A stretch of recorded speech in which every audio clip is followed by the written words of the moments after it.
Olá, pessoal, dando continuidade então à nossa aula. Na primeira parte, tratamos dos vícios redibitórios. Estamos estudando a disciplina de contratos 1, Teoria Geral dos Contratos. E agora seguiremos aí para a evicção, dando continuidade à nossa aula. Vamos lá? Então, para começar, nada melhor que o conceito. O que é evicção? Evicção, os artigos que disciplinam são 447 a 457 do Código Civil. E segundo Carlos Roberto Gonçalves, é a perda da coisa em virtude de sentença judicial, que atribui essa coisa a outrem por causa jurídica pré-existente ao contrato. Então, para memorizar, já está grifado aqui, é a perda da coisa em virtude de sentença judicial. Trouxe aqui uma figura para ajudar a compreensão do instituto, tá? Primeiramente, na evicção nós temos três figuras. Temos o alienante, o adquirente e o terceiro. Primeiramente, temos aqui entre o alienante e o adquirente um negócio jurídico de compra e venda. Então, tudo começa aqui, nesse negócio jurídico de compra e venda. Tá? E dentro desse negócio jurídico, o alienante vendeu algo para o adquirente, que depois decidiu-se judicialmente que não pertencia a ele. Então, o que nós temos aqui? Nós vamos ter a figura aqui no primeiro negócio jurídico, uma compra e venda, mas correndo por fora, podemos assim dizer, temos uma discussão dessa coisa entre o alienante e o terceiro. Então, temos uma ação judicial entre o alienante e o terceiro. Esse terceiro reivindica essa coisa do alienante. E essa decisão judicial, ela é no sentido de que a coisa não pertence ao alienante, mas sim ao terceiro. E o adquirente, como fica nessa história? O adquirente também chamado de evicto. Ele perde a coisa em favor do terceiro, justamente porque o alienante não era o proprietário e isso foi decidido judicialmente. Então, em linhas gerais, nós temos essa situação. Um negócio jurídico com a transferência de uma coisa e depois uma decisão judicial que atribui a propriedade dessa coisa a outra pessoa de modo que o adquirente venha a perdê-la. Então, esse aí é o conceito, né, clássico da evicção. Mas eu gostaria de fazer um parênteses, né? Lembrando que sempre nós temos que nos ater à jurisprudência também, porque a lei, né, ela é estática, mas a jurisprudência ela dá esse movimento e vai atualizando também a lei para atender todos os casos concretos. No conceito clássico, evicção é a perda da coisa em virtude de uma sentença judicial, mas o STJ já decidiu que não é somente em virtude de uma sentença judicial, pode ser a perda da coisa também em virtude de um ato administrativo, tá bom? Aqui o que é importante falar mais uma vez aqui a respeito do conceito do Carlos Roberto Gonçalves é que é uma causa jurídica pré-existente ao contrato, então era algo que se discutia antes da aquisição da coisa pelo adquirente. Então, era uma causa jurídica anterior, era algo anterior, não é algo que aconteceu após a venda. Então, 447, nos contratos onerosos, ou seja, aqueles que têm sacrifício patrimonial das partes, né? Em linhas gerais, para ficar mais fácil, que envolve dinheiro, né? Envolve pagamento, o alienante responde pela evicção. Subsiste esta garantia ainda que a aquisição se tenha realizado em asta pública. Então, lá no nosso desenho, voltando aqui mais uma vez, nós vamos ter essas figuras e sabemos que esse alienante vai responder perante o adquirente pelos riscos da evicção. Nada mais justo, né, pessoal? O adquirente perdeu a coisa por algo que não era atribuído a ele, por uma discussão jurídica entre o alienante e outra pessoa, logo o alienante que vendeu essa coisa que não pertencia a ele, deve aí arcar com o prejuízo do adquirente. Então, o alienante ele responde pela evicção perante o adquirente. Isso, inclusive, se for asta pública, tá? Então, asta pública, né, aquela venda pública, ela também tem a garantia da evicção. A evicção aparece como uma garantia dada em favor do adquirente em contrato oneroso contra o alienante. Na evicção temos três figuras, já vimos o evicto, que é quem perde o bem, o alienante, que é quem vendeu o bem e é responsável pela evicção, e o evictor, que é o terceiro, aquele que ganha ação na justiça e readquire o bem, tá? Assim, para que haja evicção, é necessário que se configure em um contrato do tipo oneroso um vício de direito anterior ou ao mesmo tempo da celebração do contrato. Por meio de uma sentença judicial, na hora em que for realizar o negócio, a pessoa perderá a posse, o uso ou a propriedade da coisa.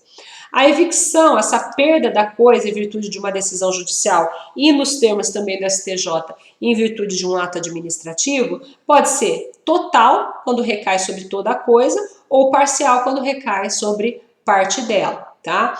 Exemplo prático, temos aí o Paulo, que é o alienante, ele vende ao João, que é o adquirente, uma coisa.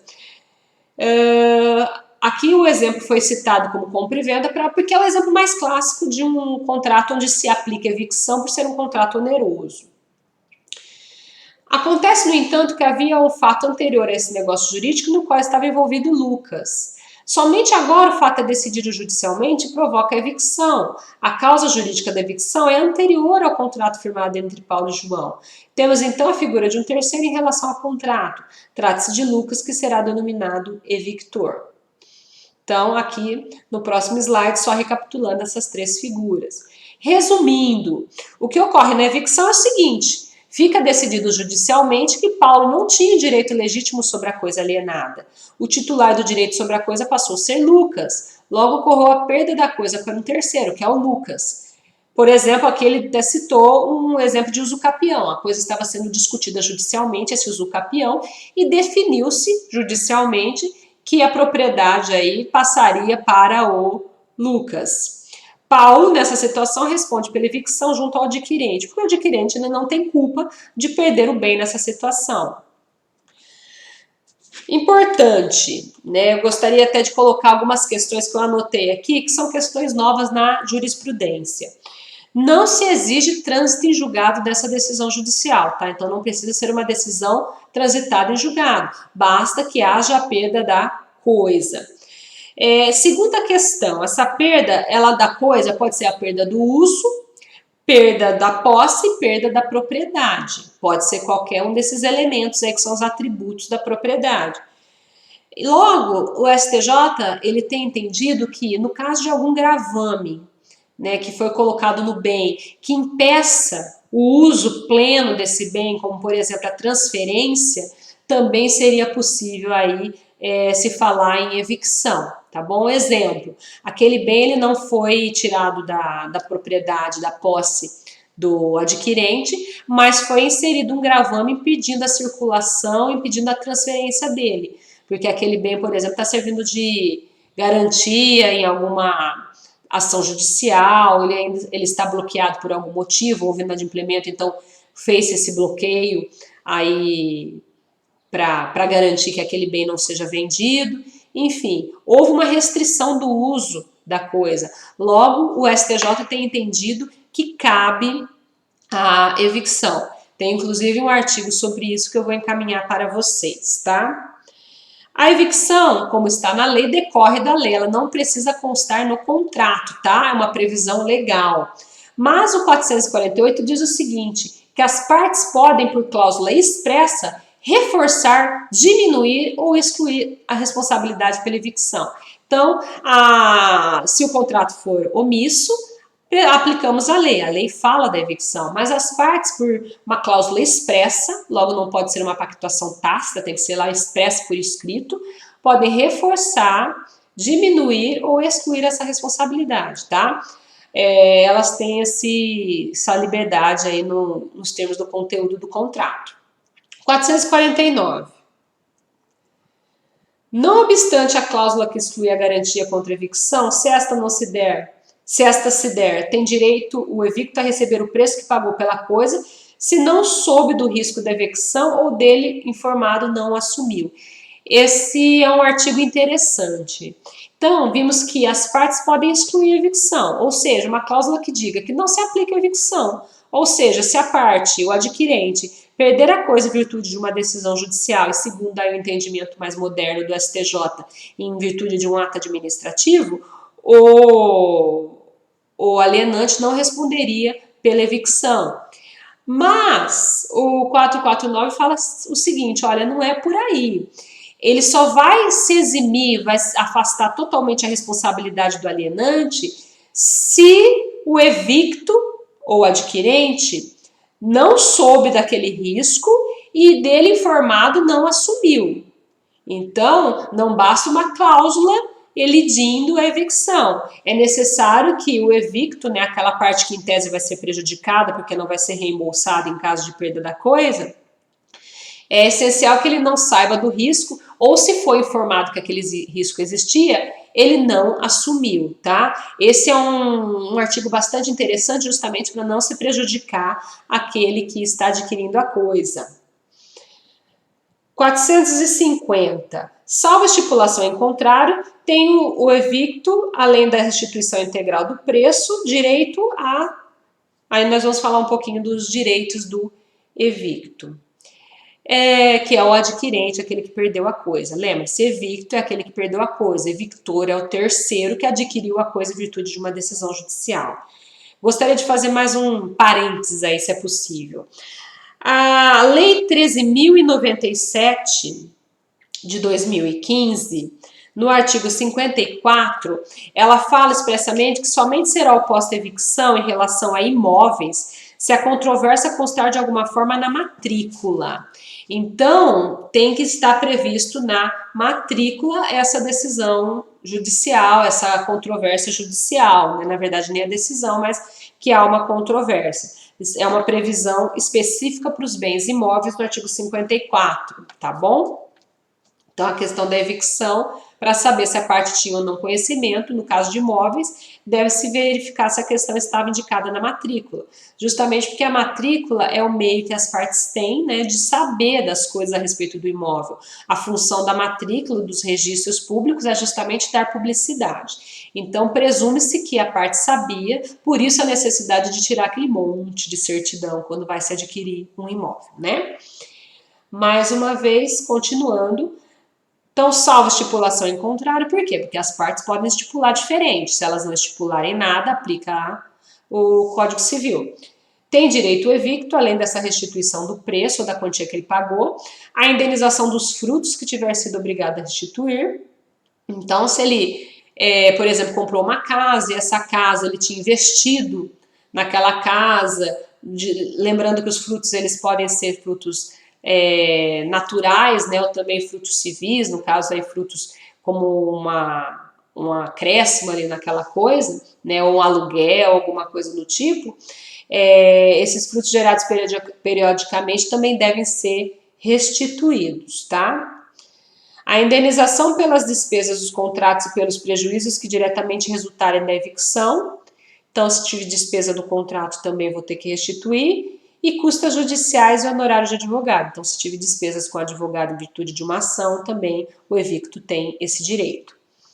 O preço, seja evicção total ou parcial, será o valor da coisa na época em que se a venceu e proporcional ao desfalque sofrido no caso de evicção parcial, tá?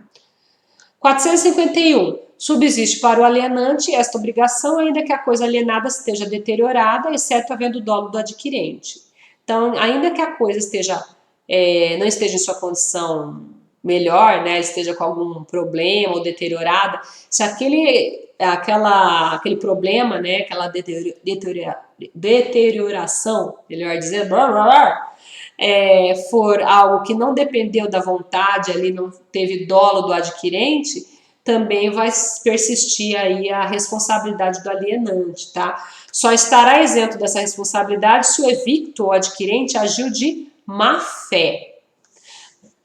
Pessoal, eu sempre digo muito isso, né? Não precisaríamos ter todas essas normas se observássemos os princípios. Então, o espírito da lei, justamente porque ela é inspirada pelos princípios, prestigia a boa-fé contratual, lembrando que a boa-fé é objetiva, assim considerada como um padrão de comportamento. 452. Se o adquirente tiver aferido vantagens das deteriorações, hoje está difícil para falar essa palavra, pessoal, e não tiver sido condenado a indenizá-las, o valor das vantagens será deduzido da quantia que lhe houver de dar ao alienante, justamente prestigiando boa-fé. As benfeitorias necessárias ou úteis não abonadas ao que sofreu a evicção serão pagas pelo alienante. Benfeitorias necessárias ou úteis e não as voluptuárias. As voluptuárias, que são aquelas para o aformosamento da coisa, embelezamento da coisa, não. Mas aquelas que são necessárias ou úteis, ou seja, imprescindíveis para a coisa, elas devem ser abonadas. Se as benfeitorias abonadas ao que sofreu evicção tiverem sido feitas pelo alienante, o valor delas será levado em conta na restituição devida. Bem, temos aí um dispositivo revogado, 456 foi revogado por essa lei de 2015, importante. 455, se parcial, mas considerável for a evicção, poderá o evicto optar entre a rescisão do contrato e a restituição da parte do preço correspondente ao desfalque sofrido. Se não for considerável, caberá somente o direito à indenização.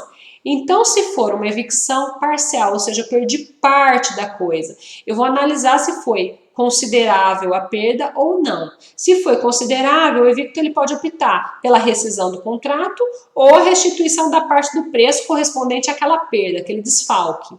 Se não for considerável, caberá somente direito à indenização. 457, último dispositivo, não pode adquirente demandar pela evicção se sabia que a coisa era alheia ou litigiosa. Mais uma vez, boa fé. Esse artigo ele deve ser lido em conjunto para bens imóveis com o disposto na Lei 13.097 de 2015, artigo 54, que é a necessidade de constar a situação do imóvel e todas as intercorrências na matrícula, tá? Então, se você sabia daquele risco e ainda assim assumiu, muda-se de figura, né? Não pode depois demandar pela evicção se sabia que a coisa era de outra pessoa litigiosa, justamente porque nesse caso você agiu com má fé e o nosso ordenamento não prestigia má fé, tá? Este é o caso que o adquirente não está protegido da evicção porque sabia que a coisa era de outra pessoa, que não pertencia ao alienante ou que era objeto de litígio judicial. Agiu de má fé, portanto, terá direito somente ao valor que pagou pela coisa, tá? Não terá direito a tudo aquilo que nós já vimos. Bem, pessoal, são essas as minhas considerações sobre evicção. Lembrando que quando falamos de evicção, nós falamos de um defeito na titularidade da coisa. Ou seja, a coisa não é bem de quem parecia ser. Quando falamos dos vícios redibitórios, eu tenho um defeito oculto na coisa. Por isso, uma coisa é uma coisa, outra coisa é outra coisa, tá? Não se confundem os institutos. Evicção é a perda da coisa, né, em virtude de uma decisão judicial ou de um ato administrativo, segundo corrente mais moderna, enquanto os vícios redibitórios, eles permitem ali redibir o contrato, né, desfazer aquele contrato, ou também o abatimento da coisa através das ações estimatórias, que é o gênero. Dentro dela temos as ações edilícias, perdão, dentro dela temos as ações estimatórias e as ações redibitórias. Tudo bem? Mais uma vez aí me coloco à disposição de todos através daquele e-mail de sempre, leide.docência@gmail.com. Estou com saudade de todos, espero revê-los em breve e vamos continuando nossos estudos. Até mais, obrigada!